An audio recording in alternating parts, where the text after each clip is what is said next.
আসসালামু আলাইকুম রহমতুল্লাহ। খলিফা বাদশাহ হারুনুর রশিদের শাসনামল। সমগ্র সাম্রাজ্য বৈভবে পরিপূর্ণ, রাজপ্রাসাদ ঝলমলে।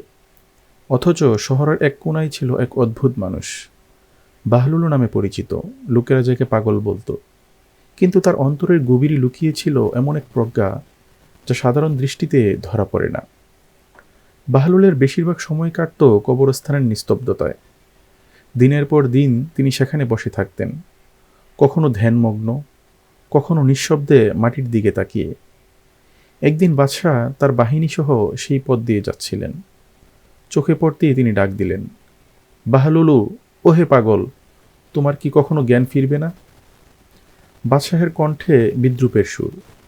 বাহলুলু তা শুনে মুচকি হেসে ধীরে ধীরে উঠে দাঁড়ালেন। হঠাৎ নাচতে নাচতে পাশের একটি গাছের মগডালে উঠে গেলেন। সেখান থেকে তিনি চিৎকার করে বললেন, হারুন, ওহে পাগল, তোর কি কোনোদিন জ্ঞান ফিরবে না? বাদশাহ অবাক হয়ে গাছের নিচে গিয়ে দাঁড়ালেন। তুমি আমাকে পাগল বলছো কেন? সারাদিন কবরস্থানে পড়ে থাকো তুমি, পাগল তো তুমি নিজেই।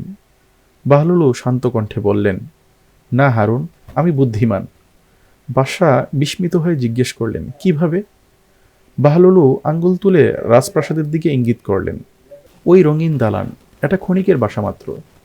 আর এই কবরস্থান, এটাই মানুষের চিরস্থায়ী নিবাস। সুতরাং মরার আগে আগে আমি আমার স্থায়ী ঘরে থাকতে শুরু করেছি।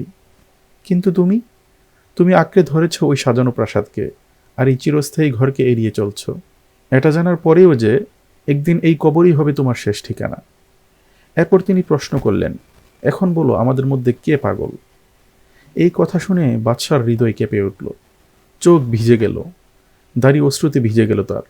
ভারী কণ্ঠে বললেন, খোদার কসম, তুমিই সত্যবাদী, আমাকে আরও উপদেশ দাও। বাহলুল বললেন, তোমার উপদেশের জন্য আল্লাহর কিতাবই যথেষ্ট, তাকে মজবুতভাবে আঁকড়ে ধরো। বাদশাহ আরও বললেন, তোমার কোনো অভাব থাকলে বলো, আমি পূরণ করে দেব। বাহলুল নিঃসংকোচে বললেন, আমার 3টি অভাব আছে, যদি তুমি পূরণ করতে পারো সারা জীবন কৃতজ্ঞ থাকব। বাদশাহ বললেন, চাইতে পারো নির্দ্বিধায়। বাহলুল বললেন, আমার প্রথম অভাব হচ্ছে মরার সময় হলে আমার আয়ু বাড়িয়ে দেবে। বাদশাহ বললেন, অসম্ভব। বাহলুল তার দ্বিতীয় অভাবটি বললেন, মৃত্যুর ফেরেশতা থেকে আমাকে বাঁচাবেন। বাদশাহ বললেন, এটাও অসম্ভব। বাহলুল তার তৃতীয় অভাবটির কথা বললেন, আমাকে জান্নাতে স্থান দেবে এবং জাহান্নাম থেকে রক্ষা করবে। বাদশাহ বললেন, আমার পক্ষে তাও সম্ভব নয়। বাহলুল তার কথা শুনে হাসলেন, তবে জেনে রাখো হারুন, তুমি বাদশাহ নও, বরং তুমি সেই মহান সত্তার অধীন যার হাতে সব ক্ষমতা। তোমার কাছে আমার আর কোনো চাওয়া নেই। শেষে তিনি দোয়া করলেন, আল্লাহ আমাদের সবাইকে এই দুনিয়ার রং তামাশা ভুলে কবরের প্রস্তুতি গ্রহণের তৌফিক দান করুন। আমিন।